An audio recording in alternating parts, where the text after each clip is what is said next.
নজর রাখবো পরবর্তী সংবাদে। রাজ্যে বন্যা পরিস্থিতিকে কেন্দ্র করে উদ্বেগ উৎকণ্ঠার অন্ত নেই। ইতিমধ্যেই জল এখনো পর্যন্ত বিপদসীমার নিচে নামতে শুরু করেছে, কিন্তু তারপরও বহু বহু মানুষ যারা আশ্রয় নিয়েছেন শরণার্থী শিবিরে, ইতিমধ্যে স্বাস্থ্যের দিকে বিশেষভাবে নজর দেওয়া হচ্ছে। রাজ্যের সমস্ত চিকিৎসকদের ছুটি বাতিল করা হয়েছে। আর এই পরিস্থিতিতে যখন একদিকে সকলেই পাশে দাঁড়াচ্ছেন ক্ষতিগ্রস্তদের, দুর্গতদের, সেই জায়গায় এবার মাঠে নামলো আইএলএস হাসপাতাল আগরতলা। আজ 23শে অগস্ট আইএলএস হাসপাতাল আগরতলার পক্ষ থেকে এক বিশেষ প্রতিনিধি দল যারা আগরতলা মিউনিসিপ্যাল কর্পোরেশনের 13 নম্বর ওয়ার্ডে যান এবং সেখানে বন্যায় যারা ক্ষতিগ্রস্ত রয়েছে সেই পরিবারদের মধ্যে এক প্রকার বেশ কিছু সাহায্য সামগ্রী তারা তুলে দিয়েছেন। তারই মধ্যে কর্পোরেটর জোনাল চেয়ারম্যান নর্থের এএমসির পক্ষ থেকে উপস্থিত ছিলেন প্রদীপ চন্দ্র।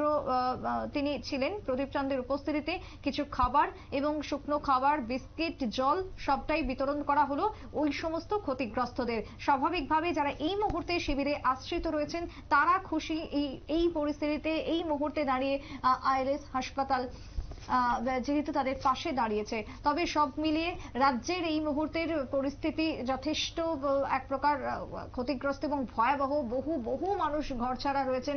শহর আগরতলার কথাও যদি বলি, সেখানে প্রায় 17 থেকে 18 হাজার মানুষ এই মুহূর্তে আশ্রয় নিয়েছেন বিভিন্ন ত্রাণ শিবিরগুলিতে। সেখানে তারা কেমন রয়েছেন, প্রশাসন যেরকম ভাবে তাদের পাশে রয়েছেন, সাহায্য সহযোগিতা করছেন, তার সাথে বিভিন্ন সংগঠন, বিভিন্ন সামাজিক সংস্থা নামছেন। এবার আইএলএস হাসপাতালও নামলেন, তারা মানবিকতার পরিচয় দিলেন বন্যা দুর্গতদের পাশে দাঁড়িয়ে। ছোট্ট একটা বিরতির পর ফিরে আসবো, সঙ্গে থাকুন।